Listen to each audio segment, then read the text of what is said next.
नमस्कार, स्वागत है आप सभी का हमारे इस खास कार्यक्रम बोल मुंबई बोल में। मैं हूं संजय मिश्रा।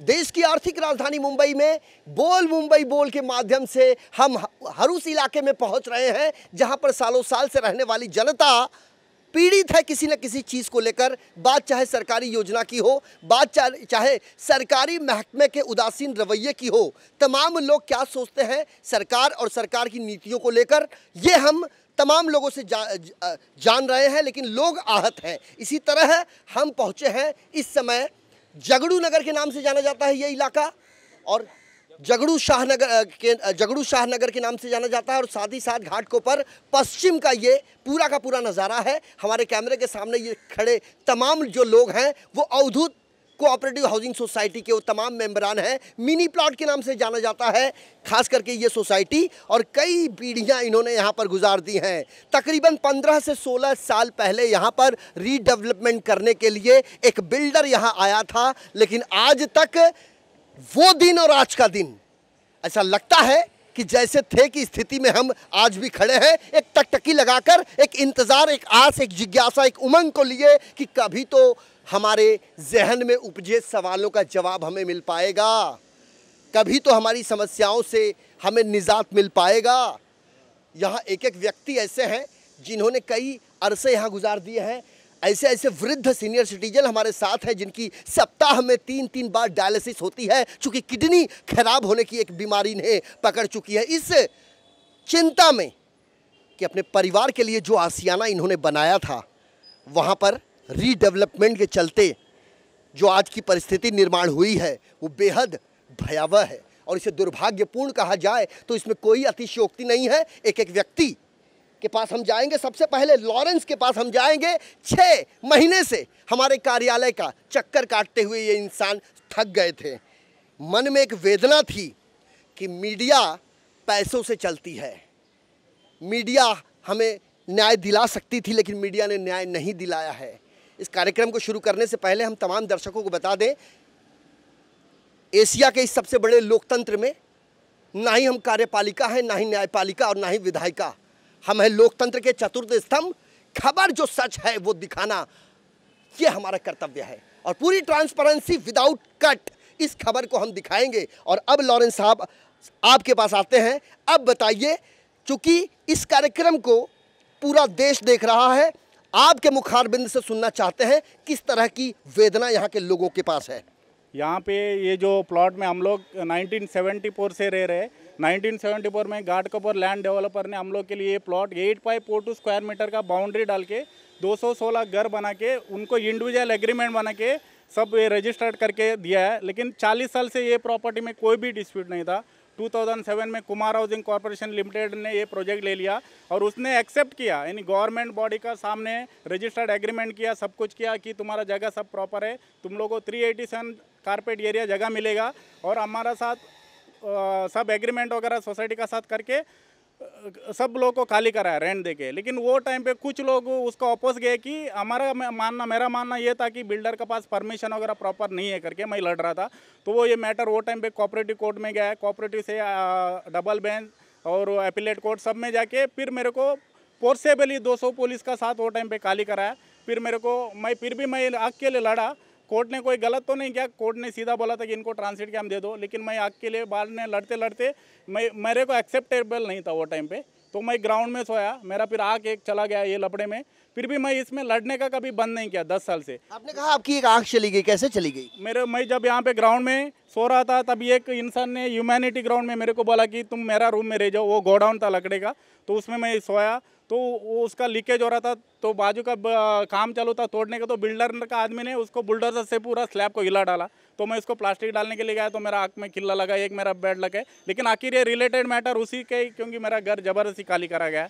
उसके बाद मेरे को ट्रांसिट कैम्प बना के इन्होंने दिया 2010 में, और वो जहाँ पे ट्रांसिट कैम्प बना है वो कोर्ट ऑर्डर बीएमसी परमिशन से सब कुछ बनाया प्रॉपर। फिर मैं 5 साल वहाँ पे गया। फिर उसके बाद बिल्डर ने अचानक काम चालू किया 2011 में, उसको सीसी मिला, आईओडी वगैरह सब कुछ ऑफिशियल मिला। 2 माले का परमिशन था, लेकिन बिल्डर ने वो 2 माले का परमिशन का वायलेटेड करते हुए उसने 8 माला बना दिया। फिर मेरे को आरटीआई का थ्रू पता चला कि इसके अंदर उसको 2 माले का ही परमिशन है। तो मैंने chief minister EOW, BMC commissioner, सबको मैंने इसका इंटीमेशन किया कि इसने 2 का अलावा ज़्यादा बनाया। तो 2013 में इधर का कोऑपरेटिव यहाँ का अपना कॉरपोरेटर ने भी लेटर दिया कि इसने 2 माले का खिलाफ बिल्डिंग बांधा है। तो उनने बीएमसी को डायरेक्शन दिया कि इसके ऊपर एक्शन करो। उसका बाद बीएमसी ने और जो इसका लीगल अथॉरिटी ने मिलके बिल्डर के ऊपर एमआरटीपी का केस दाखिल करने का अलावा 2013 में उसको खाली नाम के लिए एफआईआर बनाया और वो एफआईआर में इन्होंने स्टार्ट किया ये जगह का, वो जो जहाँ पे बिल्डिंग बना आप देख सकते हो वो बिल्डिंग हमारा ही है, वो जगह में बना है। तो उसको सीटीएस नंबर 72 करके एफआईआर फाइल किया। फिर उसका बाद मेरे को उसका थ्रू बहुत सारे एविडेंसेस मिले, फिर बीएमसी ने एक्सेप्ट किया, ईओडब्ल्यू ने भी। आपको रोकना चाहेंगे सदानंद शेट्टी, हमारे वीडियो जर्नलिस्ट से हम गुजारिश करेंगे कि अपने कैमरे के लेंस को उस इमारत के करीब ले जाएं और दिखाने का प्रयास करें। लॉरेंस साहब जिन बातों का जिक्र कर रहे थे ये वही इमारत है और ये इमारत, इस पर अधिकार यहाँ के रहवासियों का है, लेकिन कैसे यहाँ पर छल किया गया, सुनियोजित तरीके से जो प्लानिंग की गई, यहाँ के लोग आहत हैं। तमाम जो लोग हैं उनको जो कहा गया उस वादों की कसौटी पर बिल्डर खरा नहीं उतरा, यही कहना चाहते हैं? वही कहना चाहता हूँ। फिर वो बिल्डिंग जहाँ पे बना वो हमने बिल्डर को बताया कि हमारा प्रॉपर्टी सब कुछ बराबर है, तुमको जो भी है करना क्लियर करना है। फिर ये मैटर वो सोसाइटी ने हाईकोर्ट में सेक्शन 9 करके पिटीशन फाइल किया। तो बिल्डर ने उधर ऐसा बताया कि ये मैं इन लोगों का प्रॉपर्टी में डिस्प्यूट है, आधा जगह गवर्नमेंट को जाता है, इसके लिए मैं कुछ कर नहीं पा रहा हूँ और हमारे से 50 करोड़ का उसने डिमांड किया। फिर मैंने आरटीआई का थ्रू खुलासा किया तो ये हाईकोर्ट ने इसको कलेक्टर को सर्वे करने के लिए, हाईकोर्ट ने सर्वे करने के लिए इनको डायरेक्शन दिया, कलेक्टर और डिपार्टमेंट को। तो उसका बाद वो सर्वे करते टाइम इनको डायरेक्शन ऐसा था कलेक्टर का, एसएलआर डिपार्टमेंट को, कि बीएमसी एग्जीक्यूटिव इंजीनियर और बाकी जो भी लीगल अथॉरिटी को साथ में लेके इसका सर्वे करने का था। लेकिन आप अभी सर आप समझना चाहिए कि अगर इतना बड़ा प्रॉपर्टी सर्वे किया जाता है, बीएमसी का ऑफिसर बिना कैसा किया जाता है? अभी ये मामला कोर्ट में पेंडिंग है? नहीं, ये वाला मैटर जो कलेक्टर का मैटर कोर्ट में पेंडिंग नहीं है, क्योंकि हाईकोर्ट का जज ने बताया कि ये मैटर तुम लोग का कोकन कमिश्नर का यानी कलेक्टर का, तुम लोग अलग से सूट फाइल करो। तो उसका हम लोगों ने कहा एक इधर कंप्लेंट अभी ऑलरेडी चल रहा है कोकन कमिश्नर के पास। अभी मेरा कहना ये है, अभी आरटीआई का थ्रू मेरे को 1975 का ये जो प्लान मिल रहा है इसमें हमारा सब कुछ एरिया सब कुछ बराबर है।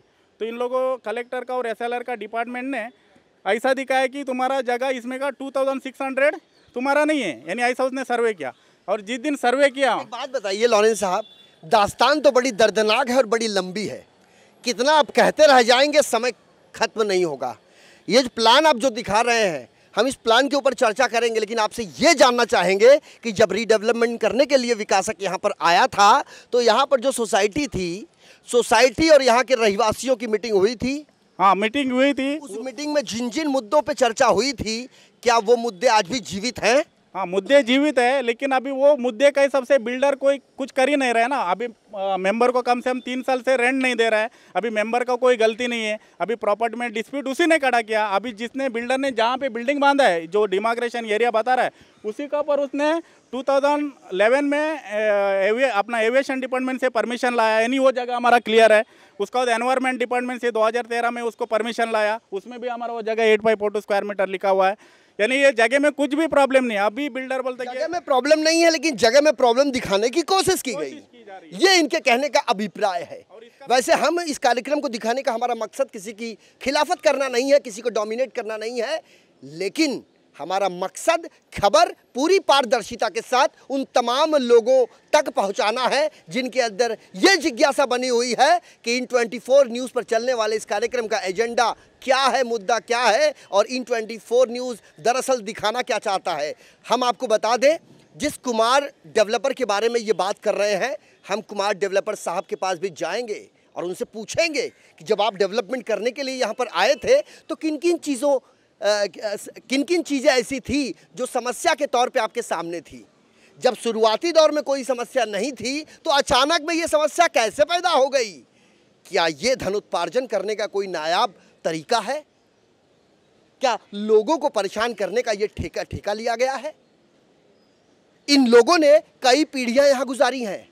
इनका मकसद कुछ नहीं है सिवाय इसके कि हमारे हक का जो एक घर है वो हमें मिले, क्योंकि हर व्यक्ति के जीवन का एक सपना होता है कि उसका एक आशियाना हो। लॉरेंस साहब, हम आपके पास आएंगे, बहुत सारे लोग खड़े हैं, हम जरा उनसे भी चर्चा कर लें। आपका नाम क्या है? मेरा नानजी भाई विकमानी। कितने साल से रहते हैं आप? हमको तो 30-35 साल हो गया होगा। आपके यहाँ पे जो चल रहा है उसके बारे में कोई जानकारी है आपको? जानकारी में तो अभी हम इतना अनपढ़ है, इतना कोई कायदा का नहीं जान। 35 साल गुजर गए। मेरा आपसे पूछने का मकसद सिर्फ ये है कि जो चीज़ें आपके यहाँ पे चल रही हैं, क्या उसके बारे में कोई जानकारी है आपको? तो जो चल रही है वो कुछ हम किसी को पूछते हैं तो कोई जवाब नहीं मिलता है, सही जवाब नहीं मिलता है, कोई जवाब नहीं मिलता है। आपका नाम सर क्या है? मेरा नाम ओम प्रकाश शर्मा है। शर्मा साहब, कितने सालों से रहते हैं आप? यहाँ से 91 से रह रहा हूँ। 91 से। जब ये डेवलपमेंट की स्कीम यहाँ पर आई थी उस दौरान आप भी थे यहाँ पर? जी, मैं भी यहीं था और हमारे को सब बताया गया था कि 387 कारपेट एरिया का आपको फ्लैट मिलेगा, लेकिन धीरे धीरे उसके बाद में उसने सब प्रोजेक्ट में कुछ ना कुछ निकाल दे रहा और आज अभी तक दिया नहीं है।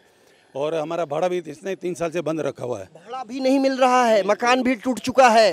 कैसे परिवार के साथ इस समय कहाँ रह रहे हो आप? इसलिए बाहर रह रहे हैं। देख लिए सबको परेशानी है। हमारे सब मित्र देखिए, एक बार यहाँ बैठे हुए थे, वो डायलिसिस लेते हैं हर वीक में 3 बार, और हम लोग सब परिवार वाले थे, जब से 215 रूम वाले थे, परिवार के जैसे रहते थे। हमने विश्वास किया बिल्डर के ऊपर कि ये बना के दे देगा, लेकिन उसने बनाया नहीं और हम लोगों को सबको तकलीफ दे दिया पूरे। सूबे के मुख्यमंत्री देवेंद्र फडणवीस साहब, सवाल आपसे है, चूंकि नगर विकास के आप मुखिया है, आपके मातहत इन विभागों में आखिर चल क्या रहा है? विकास कोई गलत चीज नहीं है, विकास होना चाहिए, और इन तमाम लोगों का भी विरोध विकास को लेकर नहीं है। इनका विरोध है कि अपने मन मुताबिक बिल्डर कुछ भी कर लेता है और उसकी सुनवाई हो जाती है। लेकिन इन लोगों का कसूर क्या है? इन्होंने सिर्फ ये जानने की कोशिश की है कि इनके इलाके में चल क्या रहा है।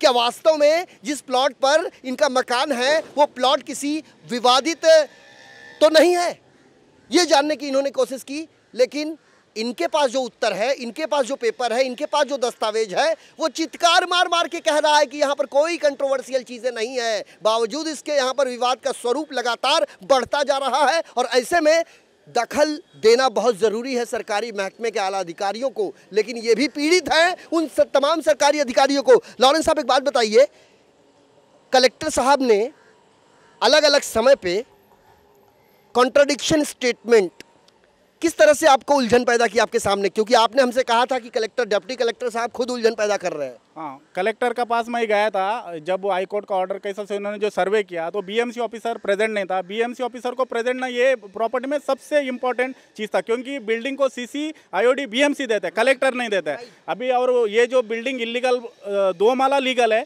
6 माला इलीगल तो गिरा डाला, तो 2 माला लीगल है, तो मैंने कलेक्टर को बताया। गिरा डाला आप कह रहे हैं? समझ में नहीं आ रही आपकी बात। ये 8 माला बनाया था बिल्डर ने। जो पीछे 2 फ्लोर दिख रहा है, ये पहले 8 फ्लोर था। 8 फ्लोर था बिल्डर ने। बड़े दुर्भाग्य की बात है कि 2 मंजिली की जगह पर 8 मंजिली इमारत खड़ी कर दी गई, वो भी नियम व कानून की सरेआम धज्जियां उड़ाते हुए। एक बार फिर वीडियो जर्नलिस्ट सदानंद शेट्टी उस इमारत को अपने कैमरे में कैद करें। चूंकि तमाम दर्शकों को हम ये बता दें कि जो टीवी पर दिखाई दे रहा है ये उतने तक ही सीमित नहीं है। इसके पहले भी यहाँ पर 8 मंजिली इमारत खड़ी की गई थी, जिसमें से 6 मंजिली इमारत को तोड़ दिया गया है, और जो अब दिखाई दे रहा है ये 2 मंजिली इमारत है। यानी काम तो शुरू किया, लेकिन नियम कानून की धज्जियां उड़ाते हुए, और अंतत्वागत्वा 6 मंजिले को तोड़ भी दिया गया, उद्ध्वस्त भी कर दिया गया। यानी बड़े पैमाने पर गैर कानूनी रास्ते का जो रास्ता अख्तियार किया विकासक ने, उसका एक उदाहरण देखने को हमको मिल रहा है। बहरहाल हमारे इस खास पेशकश में वक्त हो चला एक छोटे से ब्रेक का। ब्रेक के जब उस पार जाएंगे तो कई महिलाएं भी हैं, कहीं वृद्ध भी हैं, और कई और भी लोग हैं जिनसे हम करेंगे चर्चा, चूंकि मामला है आशियाने का जो बेहद गंभीर होता है। बने रहिए इन 24 न्यूज़ के साथ।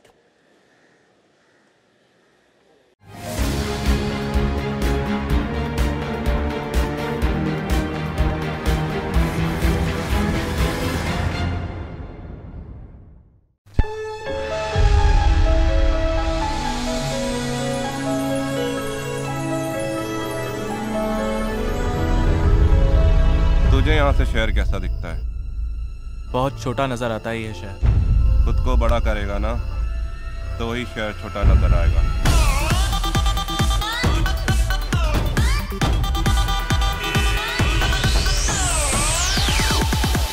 Love me? Of course I do यार, ये भी कोई पूछने की बात है क्या? अच्छा, शर्ट निकालो अपनी।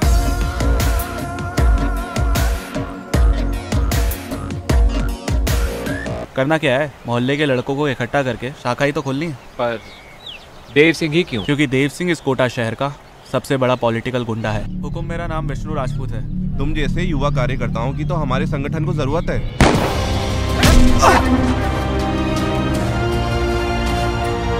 अबे तू तेरे साथ साथ मुझे भी मरवाएगा।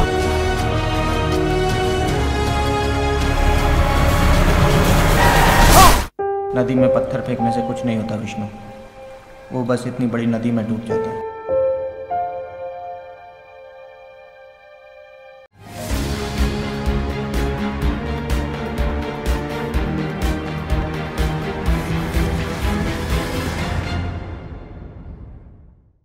ब्रेक के बाद आपका स्वागत है। ब्रेक पर जाने से पहले बोल मुंबई बोल में हमने आपको यह बताने का प्रयास किया था घाटकोपर पश्चिम के इसे जगड़ू शाहनगर में, जहां पर अवधूत कोऑपरेटिव सोसाइटी के ये सैकड़ों परिवार यहां पर कई सालों से एक टकटकी लगाए बैठे हैं, क्योंकि इनके इलाके में एक मसला चल रहा है रीडेवलपमेंट का।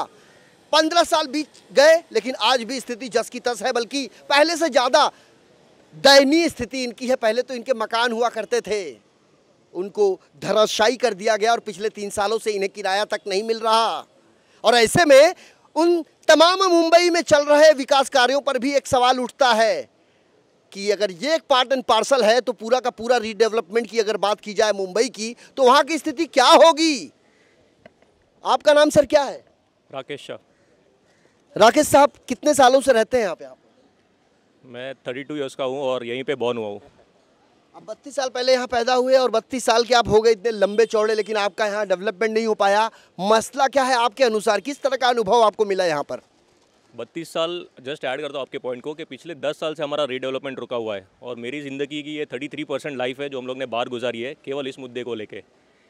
दूसरा जो मेन मुद्दा है जो हम लोग सोसाइटी आज की डेट में जो सफ़र कर रहे हैं कि पिछले 10 साल में यहाँ पे अनेक प्रॉब्लम्स आए हुए हैं, बट जो सबसे बड़ा मुद्दा और जिसकी वजह से ये रीडेवलपमेंट रुका हुआ है और यहाँ पे रुकने वाले किसी भी सामान्य व्यक्ति के गले पे जो नहीं उतर रहा है, जो हम लोग डाइजेस्ट नहीं कर पा रहे हैं, वो मुद्दा है डिमार्केशन का।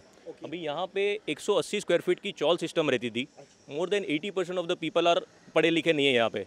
उनके लिए डिमार्केशन वर्ड ही एक नया वर्ड है जो हम लोग ने सीखा हुआ है। आज तक हम लोग कभी बीएमसी नहीं गए थे, कभी कोर्ट कचहरी नहीं गए थे, कभी तारीख क्या गिरती है ये हम लोग ने देखी नहीं थी, जो हम लोग आज की डेट में देखने लगे। हमारा मुद्दा यहाँ पे जो है, जो हमें भी 8 साल के बाद पता चला, ये हमारे लिए सबसे बड़ा सरप्राइज़ है। यहाँ की प्रशासन जो कॉरपोरेशन है, जिसको बीएमसी कहते हैं, कलेक्टर, जो हमने भी जाना कि ऐसा भी कोई डिपार्टमेंट होता है जिसे एसएलआर कहते हैं, जिसकी मुलुंड और बांद्रा में ऑफिस है, वो हमें कहते हैं कि 40 साल से यहाँ पे रहने वाले रहवासी, आज कोई भी सोसाइटी आप ले लेंगे, अगर आपको पूछेंगे कि ये प्लॉट तुम्हारा है और तुम्हारे पास क्या डॉक्यूमेंट्स होने चाहिए उसके, तो वो हमको आईओडी बताते हैं, सीसीसी बताते हैं और प्रॉपर्टी कार्ड बताते हैं। ये चीज़ें हैं जो हमें पता है कि बॉस, जैसे मेरे घर का शेयर सर्टिफिकेट होता है वैसे सोसाइटी का प्रॉपर्टी कार्ड होता है। तो हमारा 40 साल पुराना प्रॉपर्टी कार्ड भी कहता है कि ये 8542 पूरी जगह है। इसके अलावा और क्या होनी चाहिए ये एक सामान्य व्यक्ति नहीं जान पाएगा। तो मैं आपके माध्यम से ये कहना चाहता हूँ कि आज की डेट में बीएमसी, एसएलआर और जितने भी गवर्नमेंट ऑफिशियल्स हैं वो कहते हैं कि आपकी जो डिस्प्यूटेड एरिया है, डिमार्केटेड एरिया है, वो आपकी नहीं है। इसको लेके हम लोग ने बीएमसी में, एसएलआर में सब जगह पे लेटर्स डाले, सब जगह पे जो प्रोसेस करनी थी की, बट उनके तरफ से कोई स्पेसिफिक आंसर हमको नहीं आ रहा था। तो हमने इस प्रोसेस को कोर्ट में चैलेंज की कि कोर्ट में जाके हमें इसे न्याय मिलेगा। कोर्ट ने एसएलआर को, जो कलेक्टर जिनको बोलते हैं, जो सबसे सीनियर अथॉरिटी होती है, उनको ऑर्डर दिया कि ये तुम्हारे हिसाब से जो भी सर्वे है वो करो और उसके बाद हमें फैसला दो कि ये जगह किसकी होनी चाहिए। सबसे बड़ा सरप्राइज़ हमारे लिए और यहाँ के रहने वाले हर एक रहवासियों के लिए ये था कि कलेक्टर जैसे बड़े पौधों के लिए यहाँ से जो लोग, अभी यहाँ का डिमार्केशन भी मैं आपको बता दूं कि ये जो प्लॉट है इसमें बीच में कोई दीवार या कोई बाउंड्री नहीं है। ये लोग बोल रहे हैं कि पीछे का हिस्सा डिमार्केटेड है और आगे का हिस्सा तुम्हारा है। तो मेरा सवाल सर आपसे ये है कि पिछले 40 साल से हम लोग पूरे एरिया का प्रॉपर्टी टैक्स भर रहे हैं, पूरे एरिया का जितने भी टैक्सेस है आपके गवर्नमेंट के सब भर रहे A to Z। आज तक हमें किसी ने ये नहीं कहा कि तुम ये एरिया का क्यों टैक्स भर रहे हो जो तुम्हारा नहीं है। वो जो इमारत खड़ी है वो डिमार्केटेड एरिया पे खड़ी है, जो आज की डेट में ये लोग कह रहे हैं कि जो तुम्हारी नहीं है, जिसकी वजह से तुम्हें एफएसआई नहीं मिल रही है और जिसकी वजह से ये डेवलपर आज की डेट में रीडेवलपमेंट नहीं कर पा रहा है। तो मेरा सवाल आपसे ये है कि अगर ये डिमार्केटेड एरिया थी तो डे 1 से 2007 से लेकर 2017 तक आपके पास आईओडी है, आपके पास सीसी है, आपके पास एनवायरमेंट क्लियरेंस है, जिसकी सीसी कलेक्टर को जाती है और उस ऑर्डर में लिखा हुआ रहता है कि if you have any disputes in that you have to reply back within 15 days. तो 10 साल से किसी भी गवर्नमेंट ने इस मुद्दे को डिमार्केटेड है ये नहीं कहा। आज की स्थिति में पिछले 3 साल से जब भी रेंट बंद है, जब भी यहाँ के लोग सफ़र कर रहे हैं, यहाँ पे हैंड टू माउथ रहने वाले लोग हैं जो 10 से 15 हज़ार में घर चला रहे, वो आज की डेट में 10 से 15 हज़ार भाड़ा नहीं भर सकते। यहाँ पे लोग अभी ऑल्टरनेट एकोमोडेशन करके आ रहे। और हमारे लिए एक चीज़ समझ में नहीं आ रही है कि कलेक्टर ने ये पूरे सर्वे करने के बाद हमारे जैसे पूरे जगड़ूशा में ये प्रॉब्लम क्रिएट किया हुआ है, 33 और अदर सोसाइटीज़ है। तो हमारे लिए अगर वो लोग बोल रहे हैं कि यहाँ पे रीडेवलपमेंट नहीं हो पा रहा है, ये मुद्दा हम लोग बीच में किसी में बेयर करने के लिए नहीं है, बट यहाँ पे ऐसी और भी बिल्डिंग्स है जहाँ पे सिमिलर प्रॉब्लम्स है। अगर कोई कलेक्टर जैसा आदमी, अगर कलेक्टर लेवल का आदमी अगर कोर्ट में कह रहा है कि ये डिमार्केटेड एरिया है, और इसका सबसे बड़ा मुद्दा ये है जो बहुत ही ज़्यादा सोचने लायक है कि हमने जब भी डाला था सर कि आपको ऐसा क्यों लग रहा है कि जबकि प्रॉपर्टी कार्ड हमारे पास है तो आपको ऐसा क्यों लग रहा है कि ये एरिया हमारा नहीं है, तो उन्होंने ये बताया कि SLR डिपार्टमेंट में जो एक्चुअल रेवेन्यू डिपार्टमेंट कहते हैं उनके पास 1975 की फाइल मिसिंग है।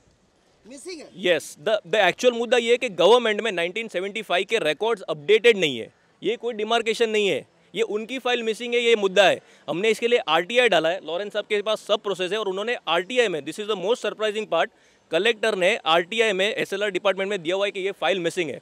हमने कहा कि अभी हम क्या करें सर, उनके पास मिसिंग है लेकिन आपके पास मौजूद है। उनके पास मिसिंग है, हमारे पास प्लान है। हमने ढूंढ के निकाले आज से 20 साल 30 साल पहले के जितने लेटर्स थे, जितने प्लान्स थे, पुराने जो अपने लैंड डीड्स की हुई थी, वो सब एग्रीमेंट्स निकाली। एक 1949 से लेके अभी तक की 75 का प्लान भी हमारे पास है जो उनको चाहिए। अभी वो लोग कह रहे हैं कि 75 का प्लान तो है बट इसके साथ एक SDO ऑर्डर कॉपी होती है, वो ऑर्डर कॉपी लेके आओ। मैं बोला सर हमारा ये काम नहीं है ये रिकॉर्ड्स मेंटेन करना, हमारा काम है प्रॉपर्टी कार्ड रखना जो आपका ही गवर्नमेंट इश्यू करता है। अगर आपके पास मिसिंग है तो हमें थोड़ी सुविधा कीजिए कि हम इसे कैसे ऑथोराइज कर सके। अगर करना है तो फिर पूरे बॉम्बे में जितने बिल्डिंग्स है उसके लिए प्रोसीजर लागू कीजिए कि प्रॉपर्टी कार्ड अगर है आपके पास और अगर गवर्नमेंट में ऑफिशियल में अगर आपके रिकॉर्ड्स अपडेटेड नहीं है तो सबके सबको डिमार्केटेड कर दीजिए। बहुत बड़ी बात इन्होंने करी है, 75 का रिकॉर्ड आज मेंटेन नहीं है। सरकारी महकमे का एक थोड़ा सा नज़ीर हम देना चाहेंगे अपने तमाम दर्शकों को। यदि सरकारी महकमे की तरफ से कुछ लिखावट में गलतियां आती है तो कहते हैं प्रिंटिंग मिस्टेक है, लेकिन जब एक व्यक्ति, एक नागरिक, एक परमानेंट रेसिडेंशियल अपने किसी दस्तावेज को लेकर सरकारी महकमे में जाता है और उसमें कहीं लिखावट में गलतियां निकलती हैं तो एफिडेविट करवा के लाइए, आप उसके अंदर प्रोबिट कीजिए, आप एक पब्लिक नोटिस निकालिए। नाना प्रकार की चीज़ें हैं जिससे जो इनके सर पर मढ़ दिया जाता है, और यही एक पार्ट एंड पार्सल है और बहुत गंभीर मसला है अवधूत कोऑपरेटिव सोसाइटी का जो जगड़ू शाहनगर में स्थित है, और ये गोर घाटकोपर पश्चिम का पूरा नज़ारा है। आपका नाम? मेरा नाम उमेश वलसे है। एक बात बताइए, इतने दिन से ये डेवलपमेंट चल रहा है, इतना पत्राचार आप लोगों ने किया, क्या लगता है आपको कमी कहाँ रह गई? कमी तो अभी वैसे देखने जाए तो सब चीज़ में कमी है। यहाँ का जो कॉरपोरेटर से लेके जो भी ये जो पब्लिक है, आप कह रहे हैं कॉरपोरेटर, हम कह रहे हैं MLA, हम कह रहे हैं MP, लेकिन MP, MLA, कॉरपोरेटर, इनका क्या रोल है यहाँ पर डेवलपमेंट का? चूँकि ये तो प्राइवेट लैंड है, ये कलेक्टर की लैंड है, तो कलेक्टर की इस लैंड पे तो पिछले कई सालों से मैं संतोष कदम, मैं सेक्रेटरी सोसाइटी का। राकेश ने जो बात की उसको मैं और थोड़ा आगे बढ़ता हूँ। तो ऑर्डर जो SLR से पास होता है, SDO का ऑर्डर, वो ऑर्डर हम लोगों ने सब जगह खंगाला, ना SDO के पास मिल रहा है, ना कलेक्टर के पास मिल रहा है, ना SLR के पास मिल रहा है। और अभी हम लोग कलेक्टर से हियरिंग हुआ हमारा 3, हम लोग सारे गए थे, यहाँ से बस करके गए थे, क्योंकि हमारे लोगों का जो परेशानी है वो सिर्फ कलेक्टर के पास ही हल हो सकता और कलेक्टर वो कर सकता था, लेकिन वो पर्पसली किया नहीं है। ये ज़मीन जो है ये हमारे जो डेवलपर थे, earlier developer, Ghatkopar land developer, उन्होंने परचेस करके, हमारे पास बाकायदा उसका एग्रीमेंट है, हमारे पास कन्वेंस डीड है, हमारे पास प्रॉपर्टी कार्ड है 1976 से। ये कंस्ट्रक्शन जब हुआ 10 चाली थी, 216 रूम RCC कंस्ट्रक्शन था। आज अभी भी देख सकते हो वहाँ पे मेरा 2 चाली अभी भी है, और जो बिल्डिंग वहाँ पे बना है वहाँ पे हमारा 2 चाली था प्लस वाटर टैंक था, overhead water tank, which was approved by BMC। मेरे पास 10 चाली था, 10 चाली का OC है BMC का, हम लोग 10 चाली 10 चाली का 216 रूम था, हमारे पास OC है। हम BMC का कोई भी टैक्स अभी तक कोई पेंडिंग नहीं है, कहीं भी हम लोगों ने कोई भी टैक्स इवेजन किया नहीं है। आप देख सकते हो ये बाउंड्री है 1976 में बनाई हुई है, कोई चेंज नहीं है बाउंड्री में। और उसके बाद भी हम लोगों ने ये कोशिश किया, आरटीआई में एप्लीकेशन किया कि हमें एक ऑर्डर का कॉपी दो, क्योंकि हमें कलेक्टर ने कहा है कि अगर आपको ऑर्डर कॉपी आपको मिल जाएगा एसडीओ का, जो ये 75 का प्लान है, वो सर प्लान मिला है लेकिन ये ऑर्डर नहीं मिल रही है। आप बताइए, राकेश जो बात की बिल्कुल सही है, ऑर्डर की कॉपी वहाँ होनी चाहिए और वो हर एक डिपार्टमेंट को कॉपी करते हैं, सीसी करते हैं और हर जगह मिसिंग है। तो मेरा ये आरोप है कि ये पर्पसली जानबूझकर ये जमीन हथियाने के लिए किया हुआ है और इस प्रोजेक्ट में जो वेस्टेड इंटरेस्ट वाले हैं उन्होंने ये कुछ ना कुछ पेपरबाजी दबा के कुछ ना कुछ इशू करके ये प्रोजेक्ट को अटकाया हुआ है। आज लोग क्या चाहते हैं? आज हम चाहते हैं कि माननीय मुख्यमंत्री महोदय को मेरा निवेदन है, फडणवीस सर, मी तुम्हाला हात जोडून 216 फॅमिलीच्या वतीने 1000 माणसं आमची आहेत तिथे, या 1000 माणसांच्या वतीने मी विनंती करतो, आमचे चंद्रकांत सावंत आहेत, त्यांनी आपल्या सरकारमध्ये ऑलरेडी एक ॲप्लिकेशन केलेलं आहे, आम्ही त्यांना विनंती केलेली आहे की तुम्ही याच्यात लक्ष घाला। 216 फॅमिली आमच्या उघड्यावरती आल्या आहेत। घाटकोपर डेव्हलपमेंट कॉर्पोरेशन ज्या आम्हाला 1976 साली बांधून दिलेल्या चाळी होत्या त्याच आम्ही डेव्हलप करतोय। आमची सोसायटी झोपडपट्टी SRA नाही, आमचं ओनरशिप आहे, याचे आम्ही एक एक फुटाचे पैसे आम्ही बिल्डरला दिलेले आहेत, जुन्या बिल्डरला। आम्ही 1 इंच जागा सोडणार नाही आणि जर ह्याच्यावरती मुख्यमंत्री महोदय जर आपण काही निर्णय घेतला नाही तर आपलं हे स्वच्छ भारत, सगळ्यांना घर, हाऊसिंग इंडिया, हे इंडिया ते इंडिया सगळं बकवास आहे साहेब। अशी लोक आम्ही रस्त्यावर येऊ आणि आम्ही ते गळफास लावून आमचे लोक फाशी घेतील, तेव्हा तुम्हाला अक्कल येईल।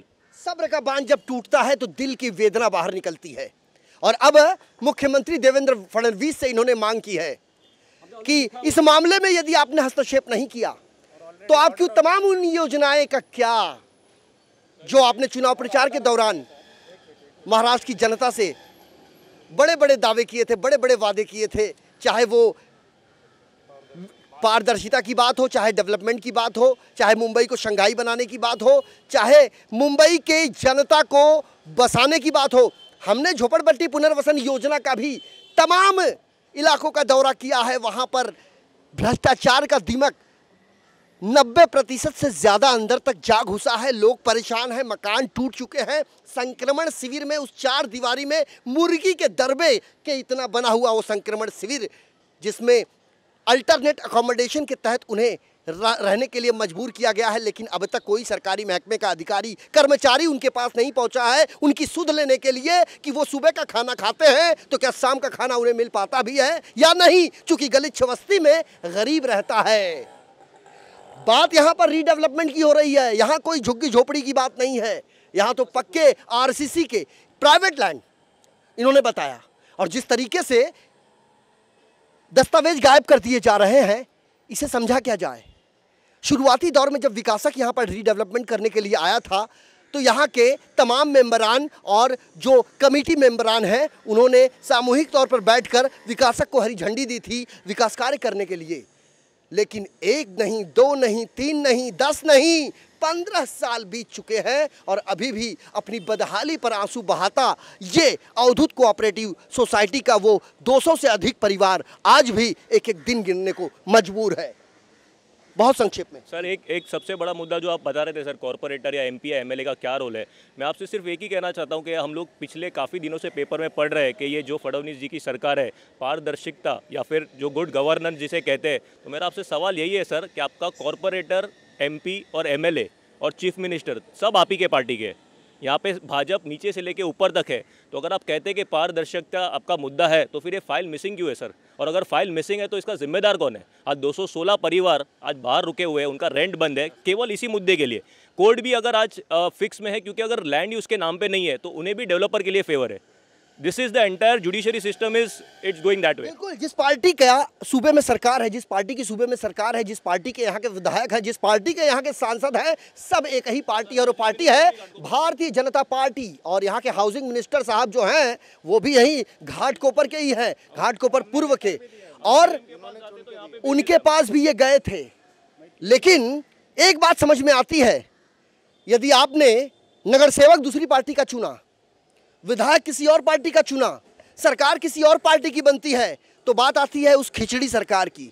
उसमें एक बात समझ में आती है कि आप काम नहीं कर पाते हो, लेकिन पूर्ण रूप से यदि सत्ता पर आप काबिज हैं तो वजह क्या है कि इन तथाकथित बिल्डरों के इतने हौसले बुलंद हैं कि मुंबई करों के साथ वो खिलवाड़ कर रहे हैं।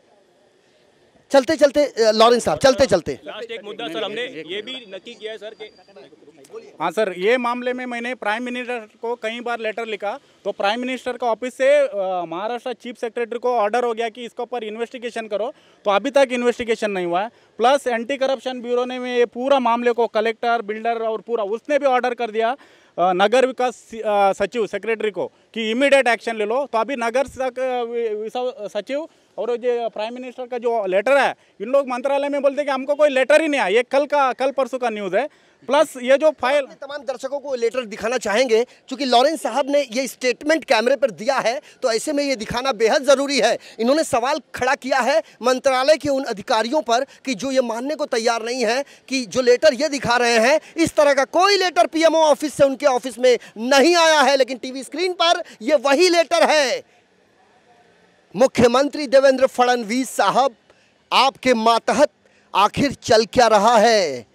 लाच लुचपत प्रतिबंधक विभाग यानी एंटी करप्शन ब्यूरो के अपर पुलिस उपायुक्त साहब का ये लेटर है, हस्ताक्षर किया हुआ, वो भी प्रधान सचिव के नाम पर, और इसमें साफ तौर पर लिखा है कि श्री लॉरेंस डिसोजा यांचा दिनांक 6/9 व दिनांक 13/2/2017 रोजी 3 ईमेल अर्ज, उपरोक्त विषयांकित 3 ईमेल तक्रार अर्ज या कार्यालयास दिनांक 6/9 व दिनांक 13/2/2017 रोजी प्राप्त झाले आहेत। अर्जदार यांचे 3 तक्रार अर्ज पुढील कार्यवाहीसाठी सोबत जोडून पाठवित आहोत। तरी तक्रारीच्या अनुषंगाने सदर अर्जाची आपल्या संबंधित विभागातून चौकशी करण्यात यावी व केलेल्या कार्यवाहीबाबत अर्जदार यांना परस्पर अवगत करावे ही विनंती। और ये विनंती की है एक आईपीएस अधिकारी ने, और ये लिखा गया है प्रिंसिपल सेक्रेटरी अर्बन डेवलपमेंट मंत्रालय मुंबई के नाम पर। आखिर हो क्या रहा है? नारी विच सारी है कि सारी विच नारी है, कि नारी ही सारी है कि सारी ही नारी है? आखिर ये चल क्या रहा है? चलते चलते बहुत कम समय है मेरे पास। जी जी जी, आप क्या बोलना चाहते हैं? हाँ, मैं रमेश सांबारे, इस अवधूत कोऑपरेटिव हाउसिंग सोसाइटी का 30 साल मैं भी सेक्रेटरी यहाँ पे रह चुका हूँ। और जो आज जो स्थिति है, ये स्थिति ये सब मिली भगत है।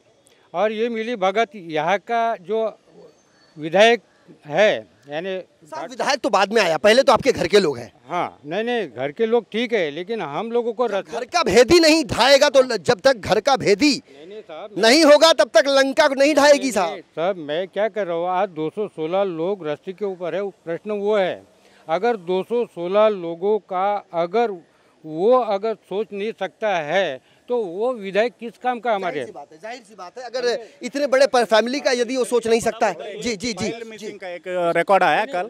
मुझे जरा बात करना सर, ये जो मैटर में मैं कलेक्टर का पास और एसएलआर का पास लगातार आरटीआई कर रहा हूँ। बहुत सारे मेरे को एविडेंसेस मिले।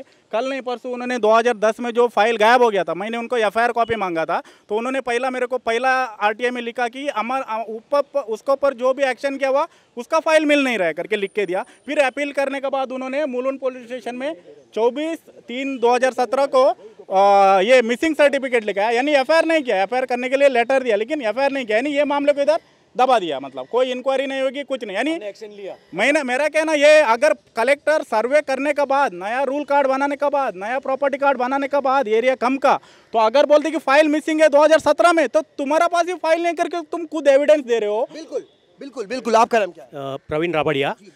सर, आपके चैनल के माध्यम से मैं माननीय श्री फडणवीस साहब से कुछ कहना चाहता हूँ। आज हम लोग यहाँ पीछे आप देख रहे हो 216 यहाँ रहते हैं। साथ ही हमारे झगड़ूशा नगर जो है, यहाँ 1200 फ्लैट है।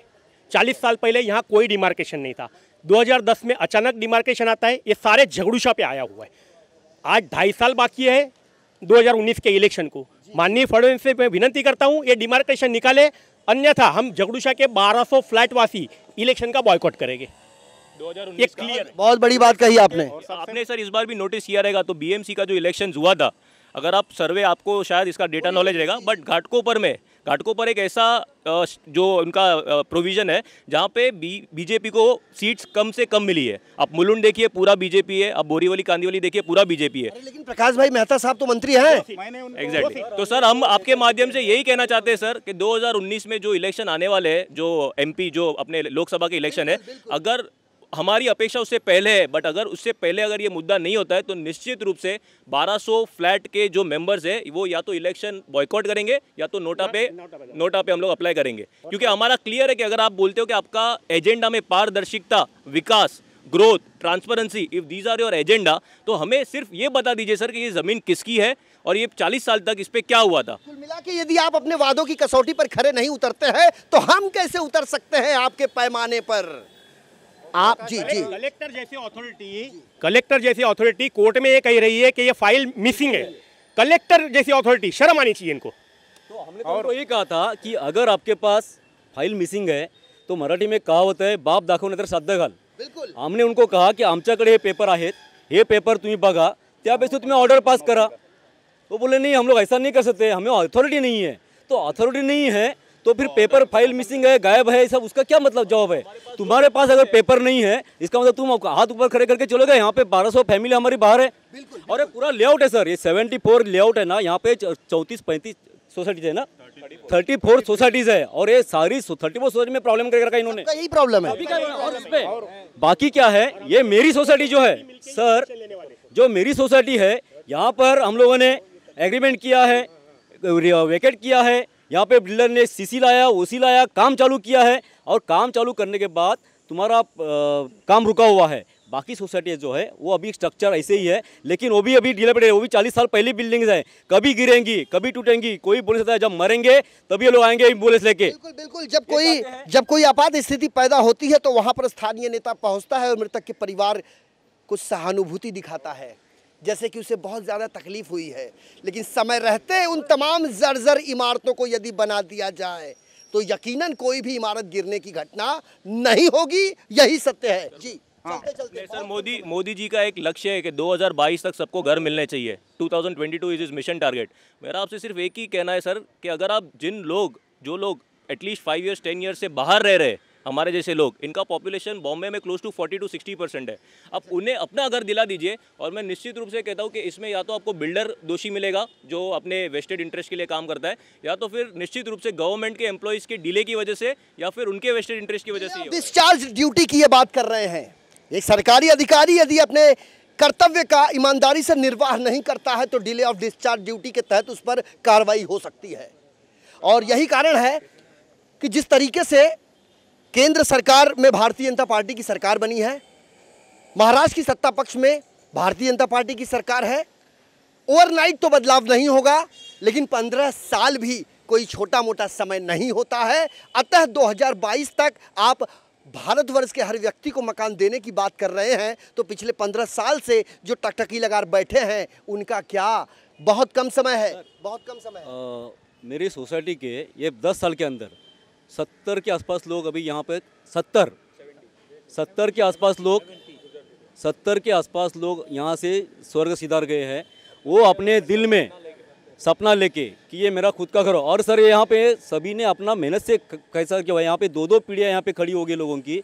आज उनके आत्मा ऊपर से तरसती होगी कि मेरा बच्चा बाहर है या मैंने अपने पसीने से खून पसीने से यहाँ पे जो घर लिया था, आज सरकार जिनके ठिकाना नहीं है, ज़मीन नहीं है, उनको फुकट में घर दे रही है और हमारा खुद का होते हुए हमारा ये डिमार्केशन करके डाल दिया है। तो मेरी फडणवीस सरकार से यही विनंती है कि आप ये डिमार्केशन इशू को क्लियर कर दीजिए, हमारा प्रोजेक्ट क्लियर हो जाएगा। बिल्कुल, आपकी आवाज़ हम देवेंद्र फडणवीस साहब तक ले जाएंगे। चूंकि कहा जाता है फडणवीस साहब से पत्राचार यदि किया जाए तो वहाँ से जवाब भी मिलता है। हम भी यही चाहेंगे देवेंद्र फडणवीस साहब कि अवधूत कोऑपरेटिव हाउसिंग सोसाइटी के ये 200 से अधिक परिवार आज आपसे न्याय की गुहार लगा रहे हैं और ऐसे में समय रहते यदि आपने इन्हें न्याय दे दिया तो फिर बात ही क्या। बहुत कम समय है। आपने प्रकाश भाई मेहता के नाम पे जो लेटर लिखा है उसके बारे में संक्षेप में बता दीजिए। मैं प्रकाश मेहता साहब को मैं बहुत सालों से जानता हूं और ये मैटर मैं कम से कम उनको 10 साल से बता रहा हूं और कई बार उनको मैंने बताया कि ये मैटर जो कलेक्टर ने जो जगह हड़पाया हमारा, आप इसको सॉल्व करो। तो मेरे को इलेक्शन का बाद बताया कि मैं आप सॉल्व करके दूंगा। ये लेटर्स है, 2 लेटर्स है, लेकिन वो नहीं करना चाहता। और एक कुछ अच्छी खबर है कि जो घाटकोपर जैसा एरिया में जो बीजेपी के बड़े बड़े मंत्री लोग रहते हैं और उनको ये मालूम रहते हुए भी इतना पब्लिक 216 बेघर हो गए, लेकिन उनको कुछ पड़ी नहीं है और एक कुछ नहीं पड़ी है। और हम जाएंगे, आपका नाम क्या है? विद्या जोशी। क्यों रो रहे हो आप? मैं कुछ बोल ही नहीं सकती हूँ, मैं इतना दुखी हूँ, मैं मेरा दुख बोल ही नहीं सकती हूँ। ना कमेटी वाले को बोल सकती हूँ, ना मैं दूसरे किसी को बोल सकती हूँ। मैं बहुत दुखी हूँ। मेरा हस्बैंड भी कैंसर की वजह से बीमार हो गए, वो भी नहीं रहे, एक्सपायर हो गए। मेरा घर का जो था वो सब मैंने बेच दिया। अभी जगह नहीं है रहने के लिए। मेरा लड़का वगैरह कोई है नहीं, लड़की भी बड़ी है, उसकी भी शादी करनी है। और मेरे पास भाड़ा भरने को भी पैसा नहीं है, खाने को भी पैसा नहीं है। मैं खुद अनपढ़ हूँ, मैं कुछ करती नहीं हूँ, मैं कहाँ जाऊँगी। बड़े बेआबरू होकर तेरे कूचे से हम निकले, बड़े निकले मेरे अरमा फिर भी कम निकले। इस महिला की आंखों से निकलने वाले ये आंसू बयां कर रहे हैं इनकी बदहाली की दास्तान।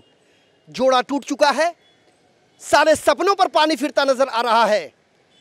समझ में ये नहीं आ रहा है कि कहें तो आखिर कहें क्या, किसके पास अपना दुख लेकर जाएं, और फिर वो दुख शेयर करने के बाद भी क्या गारंटी है कि वो दुख खत्म हो, उसका कोई निवारण निकले। एक एक करके कई लोगों से हमने प्रतिक्रिया लेने की कोशिश की है, समय की काफ़ी कमी है, लेकिन सवाल इनके जहन में बहुत ज़्यादा घूम रहा है। इन 24 न्यूज़ का ये वादा है कि इस कार्यक्रम को हम अपने टीवी न्यूज़ चैनल पर तब तक प्रसारित करते रहेंगे जब तक इस मामले में पारदर्शिता नहीं आ जाती, जब तक सरकारी महकमे में बैठा वो अधिकारी अपनी कुंभकर्णी नींद से जाग नहीं जाता। सूबे के मुख्यमंत्री देवेंद्र फडणवीस साहब, इसी घाटकोपर से आपके एक मंत्री प्रकाश मेहता साहब हैं। प्रकाश मेहता साहब, हम आपके पास भी आएंगे क्योंकि आपके नाम पे लिखा हुआ यह लेटर साफ साफ ये बयां कर रहा है कि आपके पास भी ये फाइल पहुंची है, और हम आपसे पूछेंगे कि आखिर ऐसी कौन सी बात आन पड़ी, ऐसी कौन सी नौबत आन पड़ी कि इनके मसले का निवारण आज तक नहीं हो पाया है। आखिर न्यायपालिका की दहलीज पर ऐसे मामले क्यों पहुंचते हैं, समय रहते ही उसके पहले जो अधिकारी कर्मचारी है उससे मिलकर बीच का रास्ता क्यों नहीं निकाल पाते, क्यों माननीय न्यायाधीश को ही सोचने पर मजबूर किया जाता है। वैसे भारत में एक व्यवस्था की गई है न्यायपालिका की, और एक वही न्यायपालिका है जिस पर अब लोगों की आस टिकी हुई है। हमारे इस खास पेशकश में वक्त हो चला है आपसे विदा लेने का, लेकिन चलते चलते आपको बताते चलें, यदि आपके इलाके में इस तरह की कोई समस्याएं हैं, यदि आप किसी के द्वारा सताए हुए हैं, तो टीवी स्क्रीन पर लगातार फ्लैश हो रहे हमारे इस नंबर पर आप हमसे संपर्क कर सकते हैं, और हमारी पूरी कोशिश होगी कि आपकी खबर पूरी पारदर्शिता से बिना कट किए तमाम दर्शकों तक पहुंचाना, और साथ ही साथ सूबे की सरकार तक पहुंचाना, क्योंकि वहां पहुंचना वक्त की ज़रूरत है। अभी के लिए मेरे साथ इतना ही, कल हाजिर होंगे, तब तक के लिए मुझे यानी संजय मिश्रा को इजाज़त दीजिए। नमस्कार।